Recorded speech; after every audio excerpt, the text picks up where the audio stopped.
video of Huma Abedin every American needs to see. Who is Huma Abedin? How did she become a leading member of Hillary Clinton's inner circle? What connections does she have with the Muslim Brotherhood, and its female equivalent, the Muslim Sisterhood? Why has the mainstream press not asked these questions about Huma?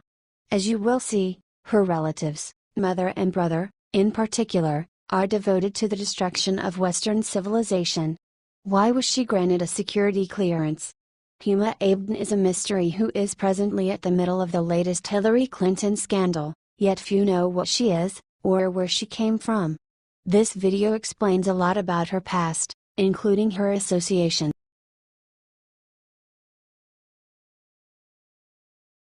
Just in. Congress just shut down Obama's activities, he's finished. According to Wall Street Journal, Congress has begun a full investigation to determine an identity of all incorporated into the unmasking of President Donald Trump and his associates. Congress is taking this case very serious, so Obama and his partners like Susan Rice should watch out. There had been already 3 subpoenas until this point, and it is likely there will be more. Obama, Susan Rice and their associates were made a special effort to get intel from President Trump and his closest associates using an insidious method of wiretapping them. This informations were then revealed to media illegally by Susan Rice, bringing disorder and no confidence in the American system. The only thing liberals desire to see is fall of President Trump, but that scenario is not going to happen. Congress will cooperate with President Trump to annihilate these deceivers. Because people of United States don't merit it. American patriots merit a political framework in which there are no suspicious backdoor acts that Obama and his associates were performing over the previous 8 years. It will require such a great amount of work to recover our nation and to change things on better. However, President Trump will demonstrate to us the right way. His biggest job is to secure our borders and not to allow bad people to enter our great country. When Congress is done with their examination concerning Obama and his representatives, we will be free from these individuals, so we can continue making America incredible once more. We need somebody like President Trump to help us get these criminals out of our nation. We are so tired of the shadow government attacking Republicans since they have the power. It is a silly, like a child behavior, and we can no more handle it. What's your opinion on this? Let us know in comments below.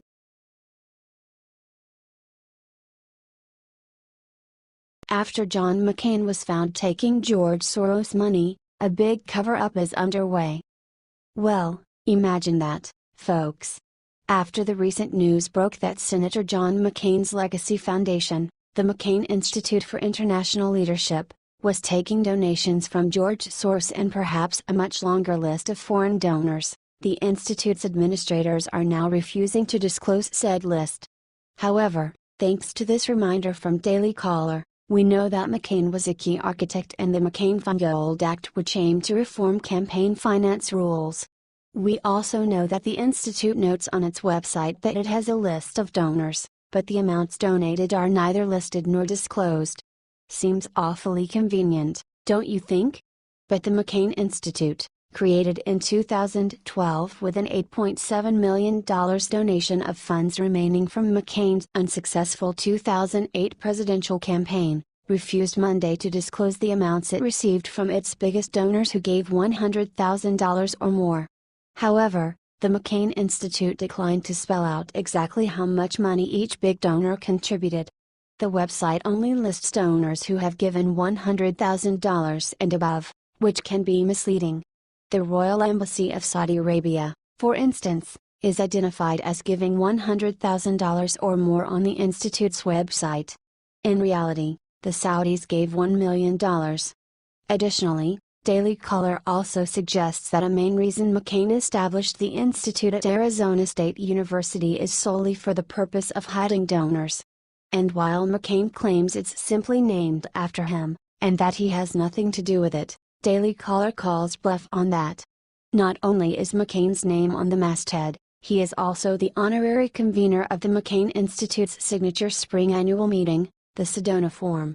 The Sedona Forum is a high-level, private gathering held at the luxurious Enchantment Resort in Sedona, Arizona, sounds just as sketchy as the Clinton Foundation if you ask.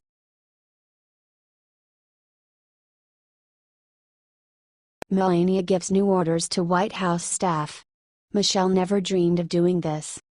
For the first time in the history of White House, visitors who take the public tour will now be able to view the famous White House movie theater, thanks to a new order by First Lady Melania Trump.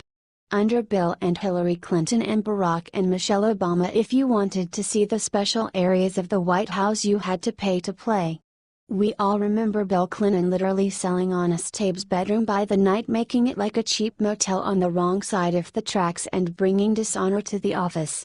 But the Trumps, as promised, are giving the White House and the government itself back to the people. Melania announced that the new tour will help bring back the idea of the People's House by giving more people access to the rich history and amazing traditions. The move gives more ordinary citizens access to the White House is the exact opposite of how former President Barack Obama and First Lady Michelle treated the residents. Those two were famous for hosting celebrities and star-studded events while suspending public citizen tours of the White House for 8 months in 2013. The East Wing Theater holds 51 seats along tiered rows. It was a cloakroom before President Franklin D. Roosevelt converted it in 1942. According to Independent Journal Review. George Bush was the last to renovate the room, which is now used for family and other special events. Now, for the first time in history, that special event could be the time you go visit the White House. H/T, World News Politics.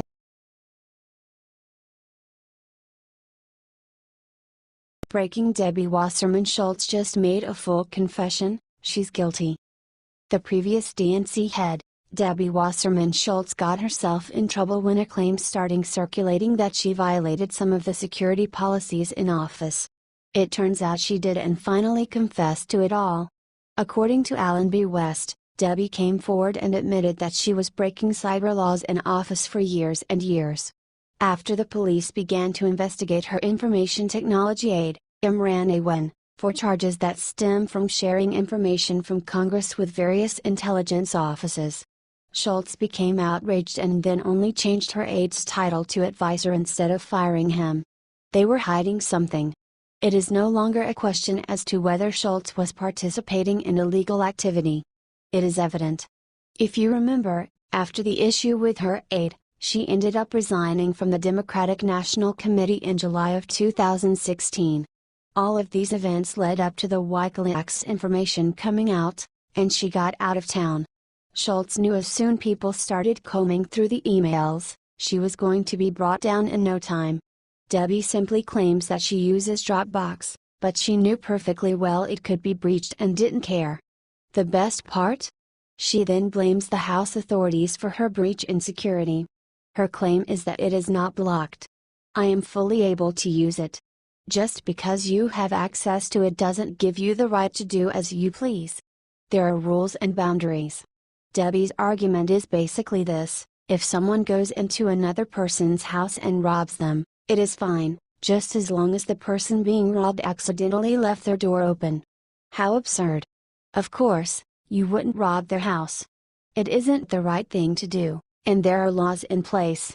In that same sense, you don't use Dropbox because it is open and able to use. It is not the right thing to do, and there are rules in place restricting use. It is a fundamental concept to understand, yet it somehow goes over Schultz's head and out the back door. If you sat down a toddler and explained rules, they would be able to grasp the concept to some degree. Now that we know the truth about what Debbie was doing during her time at the DNC, it is about time for her to go to jail. If you are going to mindfully break the law, then you have to pay the price. We have these rules there for a reason. Do you think that Debbie Wasserman Schultz will go to prison? Share this story on Facebook and let us know because we want to hear your voice.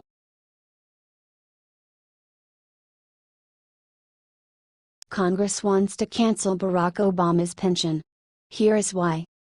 Barack Obama has been behaving terribly ever since he left the White House. And because of his actions, Congress has put him on their watch. He for sure wasn't the people's president, and there's no reason the U.S. citizens should be subsidizing his lavish lifestyle. USA Today reported that Congress is taking another look at a bill that would cancel pension payments to past presidents if they earn $400,000 or more in a fiscal year. Unsurprisingly, Obama himself vetoed that bill when it was first introduced. Obama had already put the wheels of his post-presidency cash machine in place and wasn't about to let Congress derail his plans. But now that he's out, Congress is going after Obama.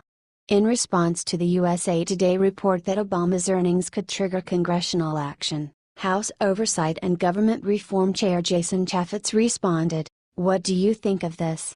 Share your opinion."